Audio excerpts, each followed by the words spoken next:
नमस्कार, India news Uttar Pradesh Uttarakhand पर आपका स्वागत है। मैं हूं आपके साथ हेमंत कुमार और चलिए खबरों को विस्तार से देखते हैं। उन्नाव की बांगरमऊ सीट से बीजेपी ने श्रीकांत कटियार को अपना प्रत्याशी बनाया है। वहीं समाजवादी पार्टी ने सुरेश कुमार पाल को, बहुजन समाज पार्टी ने महेश पाल को और कांग्रेस ने महिला प्रत्याशी आरती वाजपेयी को मैदान में उतारा है। यहां पर मुकाबला दिलचस्प होने जा रहा है। अब यह देखना होगा जहां की जनता यहां पर किसे अपना विधायक चुनती है। लोगों से बातचीत की है हमारे इंडिया न्यूज के संवाददाता ने, आप भी देखिए। बांगरमऊ विधानसभा सीट पर उपचुनाव हो रहे हैं। आज चुनाव के प्रचार का आज आखिरी दिन है और हम खड़े हैं बांगरमऊ कस्बे में, जहां पर ये मार्केट है और मार्केट में यहां पर कुछ लोग मौजूद हैं। आप देख सकते हैं कि यहां पर जो व्यापारी वर्ग हैं वो लोग मौजूद हैं और हम बात करेंगे आज प्रचार के आखिरी दिन पर कि किसने कितनी इतनी दमखम से प्रचार किया है। हालांकि बड़ी बड़ी गाड़ियों से, लग्जरी गाड़ियों से यहाँ पर काफिले गुजर रहे हैं। हर पार्टी के प्रत्याशी अपने काफिलों के साथ निकल रहे हैं, लोगों के बीच में जा रहे हैं। प्रचार प्रसार का आखिरी दिन है और पूरी दमखम से लोग लगे हुए हैं। हमारे साथ कुछ लोग मौजूद हैं, उनसे बात करते हैं कि आखिर कौन सी समस्याएं हैं, कौन से मुद्दे हैं जिनको लेकर वो लोग वोट की चोट करने जा रहे हैं। क्या नाम है आपका? अनवर अली। ये बताइए, आप लोगों के कौन से मुद्दे हैं, कौन सी समस्याएं हैं जिनको लेकर आप अपने प्रत्याशी को वोट करेंगे? बांगरमऊ में सबसे ज्यादा तो गर्दा उड़ रही है, रोड है नहीं चलने के लिए, सड़कें नहीं है, पानी भी नहीं। हाँ, सड़कें बिल्कुल टूटी पड़ी हैं। पानी में क्या समस्या है? पानी कहीं है ही नहीं सही, बहुत गंदा पानी है। पीने लायक पानी नहीं आता। हाँ, पानी पीने वाला नहीं आ रहा। बिल्कुल, यहाँ पे जो पानी है, सड़क है, वो समस्या है लोगों के लिए, बुनियादी समस्या है। दादा क्या नाम है? बहुत ज्यादा है। क्या नाम है आपका? दामोदर प्रसाद गुप्ता। दामोदर जी, ये बताइए कि कौन है दौड़ में? आज प्रचार का आखिरी दिन है। हमका देखा तीन में है लड़ाई चल रही। त्रिकोणीय मुकाबला। हाँ, कौन कौन है तीन? और वो हमारी मायावती फेल हो गई मायावती फेल हो गई और बाकी सब ठीक चल रहे हैं। बाकी सब ठीक हैं। बहुत सही। यहाँ पे लोगों ने बताया कि मायावती फेल हो गई है और त्रिकोणीय मुकाबला है। हमारे साथ और लोग मौजूद हैं। क्या नाम है? सिपाही लाल यादव। सिपाही लाल जी, बताइए कि कौन है दौड़ में, लहर किसकी है? तीनों पार्टियां बराबर लड़ रही हैं, सपा, बसपा, भाजपा।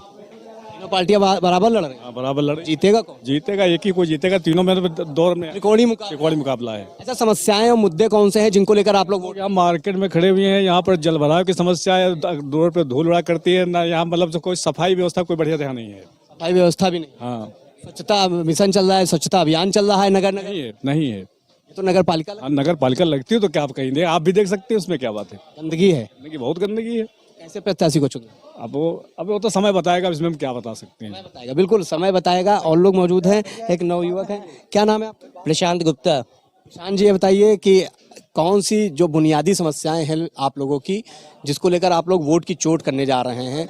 आज प्रचार का आखिरी दिन है, सभी पार्टियां पूरी ताकत से, दमखम से अपने प्रचार में लगी हुई है। 5 बजे प्रचार बंद हो जाएगा। आप लोग क्या? जिस जगह पे आप खड़े हैं, अगर 15 मिनट भी पानी बरस जाता है तो यहाँ पे 4 फीट तक पानी भर जाता है, शायद आपकी कमर यहाँ पे डूब जाएगी।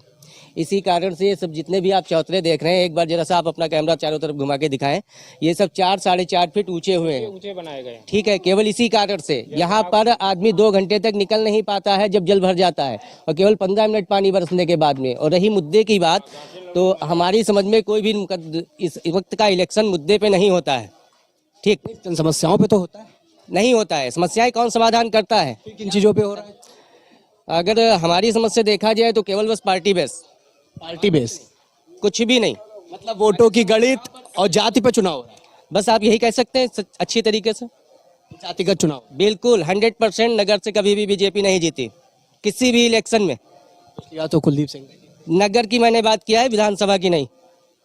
नगर से बीजेपी नहीं, कभी नहीं जीती। कौन जीता? दूसरी कोई भी पार्टी, बट बीजेपी कभी नगर से नहीं जीती। प्रेजेंट टाइम में बीजेपी की सरकार है और बीजेपी कह रही हमने विकास कराया है।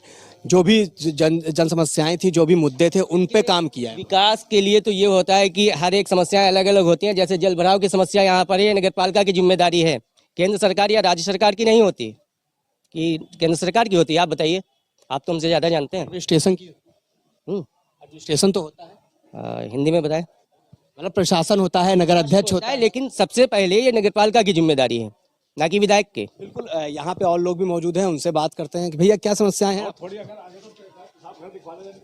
और लोग भी हैं, हम उनसे बात करेंगे कि दादा क्या नाम है आपका?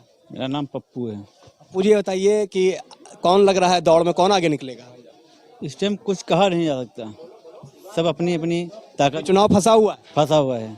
जो जीत के मैदान में आएगा उसी की जीत मानी जाएगी। कुछ जो प्रत्याशी है वो तो आश्वस्त हो गए कि हम विधायक बन गए। नहीं नहीं, ये तो उनकी गलत सोच है। जो जीतते हैं वो हारते हैं। जनता जिसको चुनेगी। जनता किसी की नहीं है।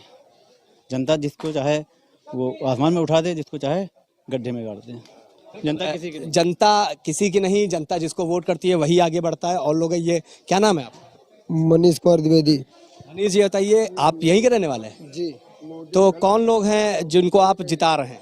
कौन सा प्रत्याशी? आरती वाजपेयी। आरती वाजपेयी को जिता रहे हैं। क्या काम किया उन्होंने काम बहुत किया, जो मैं कहता हूँ वो करती हैं।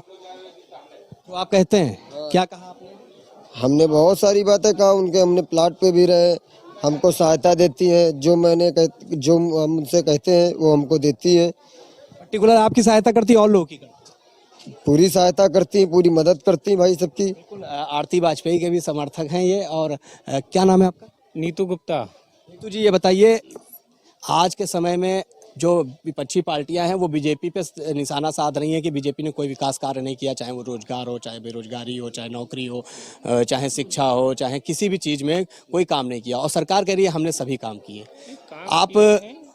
आप क्या कहना चाहेंगे? नहीं, काम किए हैं, बहुत सारे काम किए हैं, लेकिन जनता है अपना, उसका अगर उसकी समस्या का समाधान नहीं होता है तो उसे लगता है कि सरकार हमारी कोई मदद नहीं कर रही है। काम बहुत सारे किए, लेकिन बहुत सारे नहीं भी किए हैं। प्रतियोगी छात्रों की समस्याओं को ले लें अगर, तो जो लखनऊ में आपका अधीनस्थ सेवा चयन आयोग है, यहाँ से कोई भी भर्ती पिछले 3-3.5 साल हो गए सरकार को, कोई भी भर्ती इन्होंने क्लियर नहीं करी। अभी 69 नौकरियां निकाल दी ना, चुनाव आ रहा है तो निकाल दी उन्होंने। 69,000 की जो भर्ती है वो 37,000 पद अभी भी रोके हुए। सुप्रीम कोर्ट में ऑर्डर उसका जो है रोक रखा है, उसके लिए कोई पैरवी नहीं कर रही सरकार। 31,000 को नौकरी दे दी, अच्छी बात है, काम हुए हैं ऐसा नहीं है, लेकिन प्रतियोगी छात्रों का भी दर्द देखना चाहिए ना उनको। ये आप देख सकते हैं कि जो अभी चुनाव प्रचार जब हुआ तो योगी आदित्यनाथ चुनाव से एक बार पहले आए, यहाँ पे लोकार्पण कर गए जो भी विकास कार्य का था, और आप भी आए अभी अपने प्रत्याशी के समर्थन में यहाँ पे प्रचार भी कर गए। सभी नेता यहाँ पे पड़े हुए हैं, चाहे वो कांग्रेस हो, चाहे सपा हो, बसपा के भी नेता है, बीजेपी की तो पूरी टीम यहाँ पे है। तो आपको क्या लग रहा है कि इस समय प्रत्याशी कौन सबसे तेज चुनाव लड़ रहा है? नहीं, प्रत्याशी तो मान लो बीजेपी का एक सत्ता का जो एक होता है कि बहुत सारी एक लहर दिख रही है, उसमें कोई दो राय नहीं है। मोदी की लहर, योगी की लहर या सत्ता की लहर? मोदी जी का भी योगदान है, अब सभी लोग, योगी जी का भी है, सत्ता तो रहती है, मान लीजिए सभी का योगदान है। प्रत्याशी वो आगे है, निश्चित रूप से आगे है। अच्छा, एक बात आपसे जानना चाहेंगे, आप कौन सी जो बुनियादी समस्याएं हैं लोगों की, जन समस्या जिसको लेके आप वोट करने जा रहे हैं? देखिए, जन समस्याएं तो यहाँ पर पब्लिक ने बताई, बहुत सारे आपने कार्यक्रम किए हैं। मार्केट की समस्या है, नगर की समस्या, हमारी एक समस्या जो बहुत सारे जो सफर करते हैं लोग उनकी है, उस पर ध्यान दिया जाना चाहिए। सत्ता ऊपर भी बीजेपी का है, नीचे भी। कौन सी है? राज्य में भाजपा की सरकार है ना। कौन सी समस्या? समस्या यह है कि जैसे व्यापारिक नगर है बांगरमऊ, अगर कोई कानपुर जाता है दवा के लिए या व्यापार के लिए, वापस जब आता है शाम को तो 6 बजे और 7 बजे के बाद उन्नाव में अगर फंस गया तो आप बिलग्राम, मल्लावा, बांगरमऊ, सफीपुर आने के लिए सिर्फ आप ट्रक पर या डाले पर लटक कर ही आ सकते हैं, कोई साधन रोडवेज नहीं है जी। रोडवेज बढ़वाने की हमारी एक मूल समस्या वो मांगी जाए कि 8 बजे एक हो और एक 9 बजे। बिल्कुल। कुछ लोगों की जो समस्याएं थी वो हालांकि बुनियादी समस्याएं हैं जिनको लेकर लोग वोट करेंगे, और साथ में हमारे साथ और लोग भी मौजूद हैं। दादा क्या नाम है? नहीं, इधर पूछो ना। बिल्कुल, और लोग भी हैं। क्या नाम है आपका? कुछ लोग बोलने से बचते हैं क्योंकि चुनाव है, चुनाव के दौरान किसी के मुंह से कुछ गलत ना निकले इसलिए बचना चाहते हैं, लेकिन लोगों में बुनियादी समस्याएं हैं जिनको लेकर लोग यहां पर वोट करने जा रहे हैं। आज प्रचार प्रसार का आखिरी दिन है, जब प्रचार थम जाएगा और सारी पार्टियां अपने अपने कार्यालयों में बैठ जाएंगे, पार्टी प्रत्याशी बैठ जाएंगे। उन्नाव से गौरव शर्मा। तो वहीं प्रदेश की 7 सीटों पर होने वाले उपचुनाव का प्रचार शोर आज शाम को थम जाएगा। सभी प्रत्याशियों ने जीत के लिए पूरी ताकत झोंक दी है। जौनपुर के मल्हनी विधानसभा, जहां पर कभी बीजेपी का कमल नहीं खिला, वहां पर बीजेपी प्रत्याशी की जीत के लिए खुद मुख्यमंत्री योगी आदित्यनाथ ने 2 बार जनसभाओं को संबोधित किया। और ऐसे में क्या यहां पर बीजेपी का कमल इस बार खिलेगा, या फिर सपा की साइकिल चलेगी, या फिर बसपा, कांग्रेस या निर्दलीय प्रत्याशी की जीत होगी? इसके लिए लगातार इंडिया न्यूज की टीम ग्राउंड जीरो पर जाकर के लोगों से बातचीत करके जानने की कोशिश कर रही है कि आखिर इस बार हवा किसकी है। आप भी देखिए। नमस्कार, मैं हूं राजन मिश्रा और आप देख रहे हैं इंडिया न्यूज़। इंडिया न्यूज़ की टीम लगातार ग्राउंड जीरो पे जा रही है और ये जानने का प्रयास कर रही है कि जो मल्हनी का उपचुनाव होने वाला है इसमें जनता का क्या मूड है। आज आपको बता दें कि चुनाव का जो प्रचार शोर है वो थम जाएगा। 3 तारीख को वोटिंग होगी। ऐसे में हम इस समय मौजूद हैं मल्हनी के कुलना मऊ में। यहाँ के लोग हम इनसे बात करेंगे। सबसे पहले भैया क्या शुभ नाम है आपका? आनंद मिश्रा। आनंद जी, ये बताइए कि मल्हनी में उपचुनाव हो रहा है 3 तारीख को, तो किन मुद्दों पर आप लोग वोट करने वाले हैं? देखिए, यहाँ तो सबसे बड़ा मुद्दा यह है कि मल्हनी विधानसभा में तमाम लोग जीते, कभी मल्हनी का कोई विकास नहीं हुआ। यहाँ सबसे बड़ी दिक्कत यह है कि 2 नदी, एक गोमती नदी के उस पार है, एक सई नदी के उस पार है। दोनों नदियों के बीच में पूरे विधानसभा को अभी तक जोड़ा नहीं गया है। तमाम सड़कें जो है एकदम ध्वस्त हो चुकी हैं, धूल धूसरित हो गया है पूरा इलाका। यहाँ आप देखेंगे तो सड़क कम, गड्ढा ज़्यादा मिलेगा। और दूसरी सबसे बड़ी समस्या यह है कि यहाँ का किसान हमेशा परेशान है। इधर कुछ दिनों से जो है नील गाय और ये जो छुट्टे सांड है उससे पूरा मल्हनी विधानसभा के किसान परेशान हैं। तो क्या लगता है कि यहाँ किसकी जीत हो सकती है? किसके बीच यहाँ पे कांटे की टक्कर है? देखिए, जीत हार तो पूरे मल्हनी की जनता निर्धारित करेगी, लेकिन चूँकि शासन सत्ता का जो दौर देखा जा रहा है, मुख्यमंत्री जी 2 बार आए और बीजेपी अपने को जो है जीत की तरफ अग्रसर करने का प्रयास कर रही है। लेकिन चूँकि जातीय समीकरण आधार पे, चूँकि माननीय पारसनाथ यादव यहाँ विधायक हुआ करते थे, उनके लड़के लड़ रहे हैं, वो भी लड़ाई में हैं। और धनंजय सिंह निर्दलीय प्रत्याशी हैं, चूँकि यहाँ के MP MLA रहे हैं, तो वो भी अपने को जीत की तरफ प्रयास कर रहे हैं। और कांग्रेस भी अपने को चतुर्कोणीय लड़ाई में लाने का प्रयास कर रही है। तो मुख्य तौर पे आपका यह कहना है कि त्रिकोणीय लड़ाई होगी, सपा, भाजपा और निर्दलीय प्रत्याशी धनंजय सिंह। भैया आप बताइए क्या शुभ नाम है आपका? हमारा नाम राम बाबू यादव। आपको क्या लगता है कि मल्हनी में किसके बीच कांटे की टक्कर है? मल्हनी में देखिए लड़ाई 2 चल रही है, धनंजय सिंह, लकी यादव, और सब हवा हैं। बीजेपी सब हवा है। ये वो हड़का के जीत ले, चुनाव जीत ले, नहीं तो इसका कोई वर्चस्व, कोई वो नहीं है, एकदम जीरो जाएगी। अरे मुख्यमंत्री 2 बार यहाँ पे जनसभा के, कुछ असर पड़ेगा? डीएम को वहाँ हड़का रहे हैं कि तुम उनको जिताओ, चाहे जैसे किसी भी कीमत पे हमको मल्हनी की सीट चाहिए। कहाँ चाहिए? बेईमानी करके चाहिए? ये सब गलत बात है। यहाँ बिल्कुल, तो इनका कहना है कि समाजवादी पार्टी जीत दर्ज करेगी। भैया आप बताइए क्या शुभ नाम है आपका? विशाल सिंह।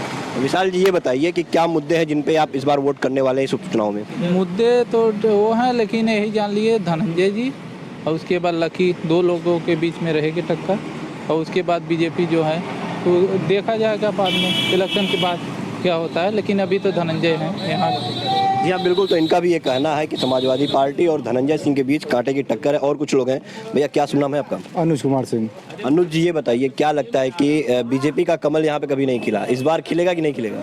देखिए, चांस जो है यहाँ पे है 30% का हमको लग रहा है। जहाँ तक 30% हो सकता है कि खिल जाए, बट यहाँ पे काटिक जो लड़ाई चल रही है, लकी यादव और धनंजय सिंह जी का, दोनों लोग की काटिक लड़ाई चल रही है अभी तक, तो यही लग रहा है। क्या मुद्दे हैं जिनको लेके आप वोट करने वाले हैं इस उपचुनाव में? मैटर है जैसे कि किसी ने कुछ काम किया होगा यहाँ क्षेत्र के लिए, तो उसी को वोट डाला जाएगा।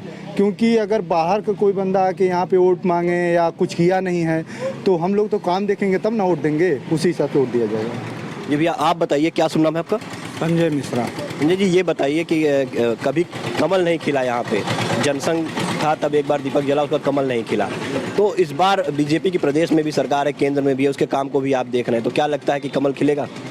देखिए, लोकल समीकरण यहाँ पर हावी हो रहा है, जिसकी वजह से राष्ट्रीय स्तर पर लोगों की नज़र नहीं जा रही है। समस्या यहाँ की बुनियादी समस्याओं को लेकर के है। जैसे यहाँ पे सड़कें अभी तक जो है पूरी तरह से जो है सुदृढ़ नहीं बन पाई है, और कुछ चीज़ें यहाँ के, जैसे जो पिछले विधायक हुए पारसनाथ जी, उनके कार्यकाल में जो है यहाँ पर तवज्जो नहीं दी गई इस क्षेत्र को। कारण कुछ ऐसा भी हो सकता है वो बरसठी से थे, यहाँ पर अपना जो है सिर्फ राजनीतिक ध्रुवीकरण किया, बाकी बुनियादी समस्याओं को यहाँ पर नहीं समझा। तो उन्हीं के बेटे लकी यादव को जो है सपा ने टिकट दिया, तो क्या लगता है कि वो विकास करेंगे? क्या वो भी अपने पिता की तरह जो है बरसठी? जहाँ तक मैं समझ रहा हूँ, शायद आज लकी को इसी समस्या का सामना करना पड़ रहा है। अगर उनके पिताजी पारसनाथ यादव जी ने इन सारी समस्याओं को समझा होता, तो कहीं न कहीं जनता भी भावनात्मक रूप से उनके साथ जुड़ी हो, लेकिन इसका अभाव है।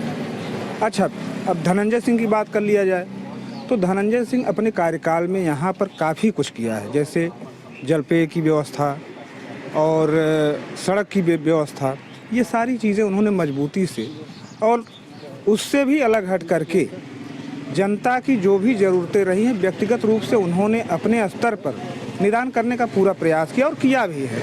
कहीं न कहीं वो चीज़ें आज देखने को मिल रही हैं। लोगों का एक भरोसा जो है उन पर बना हुआ है आज भी कि अगर धनंजय सिंह आते हैं, 15 महीने का कार्यकाल है, इसके बाद फिर से मुख्य चुनाव होना है, तो इनको लाने का हमको जहाँ तक लग रहा है कि नज़रिया सिर्फ यही है कि 15 महीने के कार्यकाल में शायद इनसे बेहतर, क्योंकि निर्दल है तो इस वजह से इनसे बेहतर प्रत्याशी और कोई नज़र नहीं आ रहा है। क्योंकि पार्टियां भी जीत करके जाएंगी तो मुझे नहीं लगता है कि 15 महीने में, क्योंकि उनका स्ट्रक्चर बनाने में समय चला जाएगा, उसके बाद फिर मुख्य चुनाव आ जाएगा। तो लोगों का एक भरोसा यही है कि अगर ये जीत करके आते हैं तो जो अभी तक ये करते आए हैं कम से कम वो चीज़ें हमेशा अनवरत बनी रहेगी। शायद यही कारण है कि सर्व जातियाँ जो हैं इनको तवज्जो दे रही हैं और कहीं ना कहीं इनका मनोबल वही है। जी हाँ, बिल्कुल। तो इनका कहना है साफ तौर पे कि धनंजय सिंह जो है वो लड़ाई में आगे हैं, क्योंकि वो यहाँ पे उन्होंने विकास के कार्य किए हैं। कुछ और लोग हैं, हम उनसे भी बात करेंगे। भैया, आपका क्या सुनना है? विजय गुप्ता। ये बताइए कि क्या लगता है कि मल्हनी में कौन जीत रहा है? मल्हनी में तो अभी धनंजय सिंह ही फिलहाल जीत रहे हैं, क्योंकि उनसे ज़्यादा कोई विकास यहाँ नहीं किया है। जन जन के उनके साथ समर्थन है हर जाति बिरादर का। सपा के कैबिनेट मंत्री थे, कद्दावर नेता थे पारसनाथ यादव जी, यहाँ से कई बार विधायक रहे, तो क्या उन्होंने विकास का कार्य नहीं किया क्षेत्र में? नहीं, कोई विकास का कार्य तो नहीं किया। वो जातीय समीकरण पे हमेशा चुनाव लड़े हैं, चाहे वो बरसठी जाके लड़ते थे, चाहे यहाँ आके लड़े हैं, हमेशा वही समीकरण बैठा के वो चुनाव लड़े हैं। इसलिए अब जनता जो है जाति पे नहीं जा रही है, विकास का मुद्दा देख रही है और विकास पे ही वोट करेगी। विकास के मुद्दे पे वोट करेगी। यहाँ पे कुछ और लोग, हम इनसे भी बात करेंगे। क्या शुभ नाम है आपका?